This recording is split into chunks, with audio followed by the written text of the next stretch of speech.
આદિપુરમાં વિરાજતા શ્રી નિર્વાસિતેશ્વર મહાદેવના સાનિધ્યમાં દર વર્ષની જેમ આ વર્ષે પણ મહાશિવરાત્રીનો પવિત્ર ઉત્સવ ભક્તિભાવથી ઉજવવામાં આવી રહ્યો છે। મહાશિવરાત્રી પર્વ નિમિત્તે 2 દિવસીય વિશેષ આયોજન કરવામાં આવ્યું છે, જેને લઈને શિવરાત્રીની પૂર્વ સંધ્યાએ ધાર્મિક ફેન્સી ડ્રેસ સ્પર્ધા અને રથયાત્રાનું આયોજન કરવામાં આવ્યું હતું। દરેક ધાર્મિક રથને અને વેશભૂષામાં ભાગ લેનારને પુરસ્કાર આપવામાં આવ્યા હતા।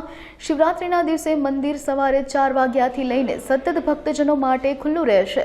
વહેલી સવારથી જ ભક્તોની ભારે ભીડ જોવા મળી રહી છે। મહાશિવરાત્રીના પર્વમાં સમગ્ર શહેરમાંથી ભાવિકો દર્શન માટે ઉમટી પડ્યા છે, જેને લઈને 5 પ્રહરની વિશેષ પૂજા આરતી, મહામૃત્યુંજય યજ્ઞ, મહાપૂજન, ધ્વજારોહણ, જાગરણ અને ભજન સહિતનું આયોજન કરવામાં આવ્યું છે। સમગ્ર આયોજનને સફળ બનાવવા ઓમ શિવ મંડળી આદિપુરના હોદ્દેદારો, સભ્યો અને કાર્યકરો દ્વારા વ્યવસ્થા સંભાળવામાં આવે છે।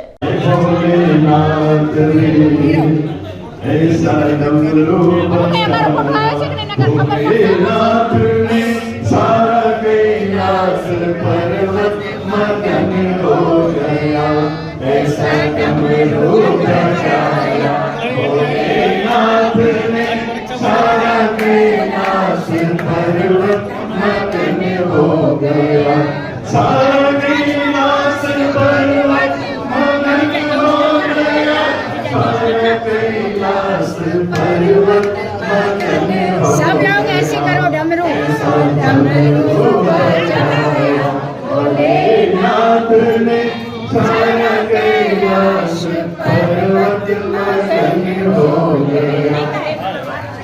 डमरू को सुनकर गणपत चले।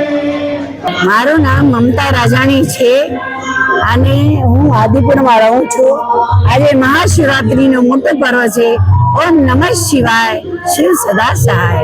અમારા આદિપુરમાં નિર્વાસિતેશ્વર મંદિરમાં મહાશિવરાત્રીનો પર્વ મોટા પૈમાના ઉપર મનાવવામાં આવે છે। એમાં 25 તારીખના અમારો આખો રેલી નીકળે છે અને ફેન્સી ડ્રેસ યોજાય છે અને 26 તારીખ સવારથી 4 વાગ્યાથી મંદિર ખુલ્લું થાય છે અને આખી ભક્તોની ભીડ લાગેલી હોય છે અને પછી 12 વાગ્યાની આરતી, પછી 7 વાગ્યાની આરતી, 12 વાગ્યાની આરતી, એમ 5 આરતીઓ થાય છે અને સાંજે 5:30 થી 9:30 સુધી ભજન સંધ્યા રાખવામાં આવે છે, જેમાં મોટા પૈમાનામાં માણસો આવે છે અને ભક્તો આવે છે અને રાતના પછી જાગરણ થાય છે। એમાં 10 થી સવારે 4 વાગ્યા સુધી મંદિરમાં અંદર રુદ્રી થાય છે અને બારે અમે સત્સંગ કરીએ છીએ, ભજન ગાઈએ છીએ। ભક્તોની મોટી લાંબી ભીડ હોય છે અહીંયા બહુ। ઓમ નમઃ શિવાય।